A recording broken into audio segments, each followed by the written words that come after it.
സുഹൃത്തുക്കളെ, ബൈബിളിൽ ലൂക്കോസ് സുവിശേഷത്തിൽ 2-ാം അധ്യായം 21-ാം വചനത്തിൽ പറയുന്നു, യേശു 8-ാം ദിവസം പരിച്ഛേദനം ചെയ്യപ്പെട്ടു. അല്ലെങ്കിൽ 8-ാം ദിവസം മുതൽ യേശു ഇവരുടെ ഭാഷയിൽ പറഞ്ഞാൽ മുക്കാലാണ്, മുറിയേണ്ടിയാണ്.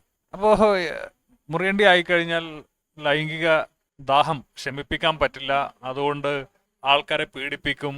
അതുകൊണ്ടാണ് മദ്രസയിലെ പീഡനം കൂടുന്നത്, മുസ്ലിങ്ങൾ മൊത്തം ബലാത്സംഗത്തിൽ ഏർപ്പെട്ടിരിക്കുകയാണ് എന്നൊക്കെയാണ് കാസക്കാരുടെയും സംഘികളുടെയൊക്കെ വാദം.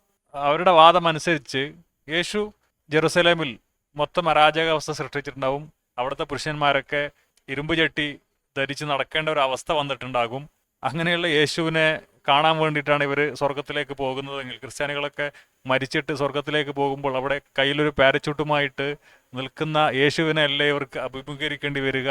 അപ്പോൾ ഒരു ക്രിസ്ത്യാനി ആയിക്കഴിഞ്ഞാൽ അയാൾ സ്വന്തം ജീവിതം അപകടത്തിലാക്കുകയല്ലേ ചെയ്യുന്നത്. കാരണം സ്വർഗത്തിലേക്ക് പോയി കഴിഞ്ഞാൽ അവിടെ പാരച്യൂട്ടും കയ്യിൽ പിടിച്ച് ലൈംഗികദാഹം ശമിക്കാതെ ഇങ്ങനെ പേപ്പട്ടിയെ പോലെ ഓടി നടന്ന് പീഡിപ്പിക്കുന്ന ഒരവസ്ഥയിൽ ഉള്ള യേശുവിൻ്റെ അടുത്തേക്ക്, ആ സ്വർഗത്തിലേക്ക് പോവുക എന്ന് പറഞ്ഞാൽ അത് വളരെ ഭീകരമായിരിക്കില്ലേ എന്നാണ് എനിക്ക് കാസക്കാരോട് ചോദിക്കാനുള്ളത്. മാത്രമല്ല, ഇവർ ജീവിതകാലം മുഴുവനും മുക്കാലുകൾ മോശക്കാരാണ്, വൃത്തികെട്ടവരാണ്, പീഡകന്മാരാണ് എന്ന് പറഞ്ഞു എന്നിട്ട് പിന്നീട് ഇവർ യേശുവിൻ്റെ അടുത്ത് പോവുകയാണ്. അപ്പോൾ തന്നെ ജീവിതകാലം മുഴുവനും അപമാനിച്ചിട്ട് തൻ്റെ അടുത്ത് വരുന്ന ക്രിസ്ത്യാനികളെ യേശു എങ്ങനെ നേരിടും എന്നുള്ളതും ഒരു ചോദ്യമാണ്. അപ്പോൾ ക്രിസ്ത്യാനികൾ സ്വയം അപകടത്തിലാക്കുകയല്ലേ ചെയ്യുന്നത്.